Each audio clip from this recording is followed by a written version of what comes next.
Hello viewers, இன்றைக்கி இந்த வீடியோவில் சன்னா மசாலா எப்படி செய்கிறதுன்னு பாருங்கள்.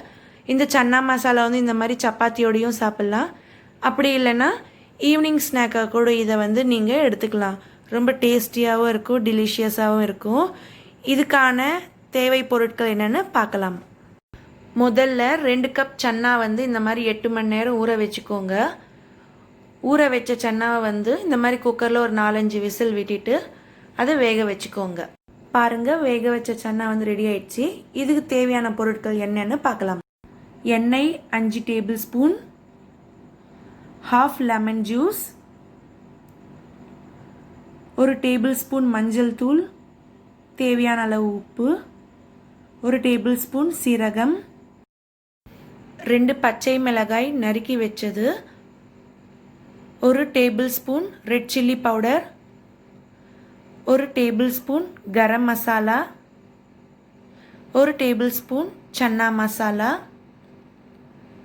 1 டேபிள் ஸ்பூன் இஞ்சி பூண்டு விழுது, கொத்தமல்லி நறுக்கி வச்சது, 3 தக்காளி, 2 பெரிய சைஸ் வெங்காயம், 1 கப் தயிர், லவங்கம், பட்டை, பிரியாணி இலை. இப்போ செய்முறையை பார்க்கலாம். முதல்ல இந்த மாதிரி மிக்ஸி ஜாரில் தக்காளியை நல்லா பேஸ்ட் பண்ணி ஒரு கிண்ணத்தில் எடுத்து வச்சுக்கோங்க. இந்த மாதிரி கடாயில் வந்து சிறிதளவு எண்ணெயை ஊற்றி அது நல்லா ஹீட் ஆனதுக்கப்புறம் பட்டை, லவங்கம், பிரியாணி இலை போட்டு ஒரு 10 செகண்ட் இருக்க விட்டுட்டு சீரகத்தை ஆட் பண்ணிக்கோங்க. அதுக்கப்புறம் ஒரு 10 செகண்ட் கழித்து வெங்காயத்தையும் ஆட் பண்ணிக்கோங்க. நல்லா மீடியம் ஃப்ளேமில் ஒரு 2 நிமிஷம் வரையிலும் நல்லா வதக்கிக்கோங்க. இது நல்லா வதக்கி முடிஞ்சதுக்கப்புறம் பச்சை மிளகாயை ஆட் பண்ணிக்கோங்க.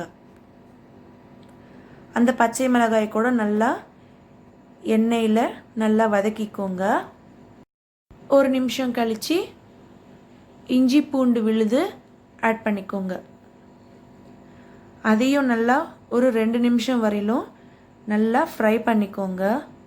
ஃப்ரை பண்ணி முடிஞ்சதுக்கப்புறம் நம்ம அரைச்சி வச்சுருந்த அந்த டொமேட்டோ பேஸ்ட்டை வந்து இதில் ஆட் பண்ணிக்கோங்க.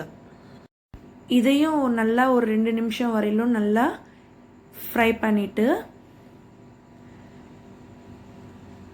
இதுக்கப்புறமா மஞ்சள் தூள் ஆட் பண்ணிக்கோங்க, கரம் மசாலா,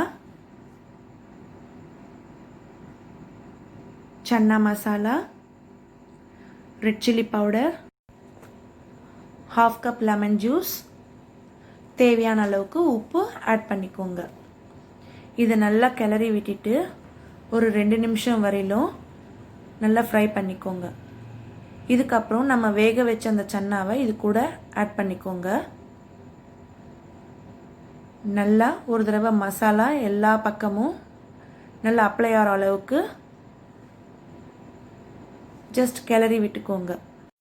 இப்போது மூடி போட்டு ஒரு 10 நிமிஷம் சிம்மில் வச்சுக்கோங்க.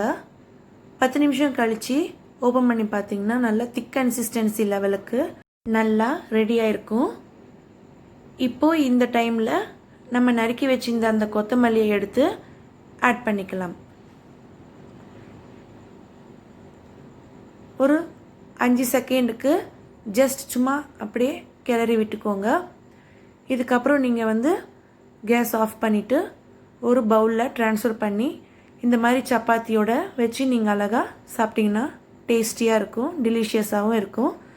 அப்படி இல்லை எனக்கு ஈவினிங் ஸ்நாக்காக வேணும்னா இந்த மாதிரி சன்னா பவுலில் போட்டுக்கிட்டு இது கூட வந்து ஒரு 2-3 டேபிள் ஸ்பூனுக்கு தயிர் இந்த மாதிரி மேலே போட்டுட்டு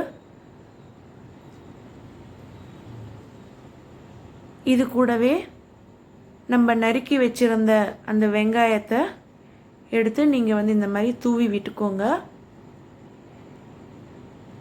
இதுக்கு மேலே உங்களுக்கு வேணும்னா நீங்கள் சாட் கூட நீங்கள் யூஸ் பண்ணிக்கலாம். அப்படி இல்லைன்னா நீங்கள் வெறும் இப்படி கூட எடுத்துக்கலாம். ஜஸ்ட் இந்த மாதிரி கொத்தமல்லியை தூவிட்டு நீங்கள் அப்படியே சூடாக சாப்பிட்டிங்கன்னா இதுவும் யம்மியாக இருக்கும், டெலிஷியஸாகவும் இருக்கும். என்னோடய வீடியோ உங்களுக்கு ரொம்ப பிடிச்சிருந்தா மறக்காமல் சப்ஸ்கிரைப் பண்ணுங்கள், ஷேர் பண்ணுங்கள், கமெண்ட் பண்ணுங்கள். லைக் பண்ணுங்கள். தேங்க்ஸ் ஃபார் வாட்சிங்.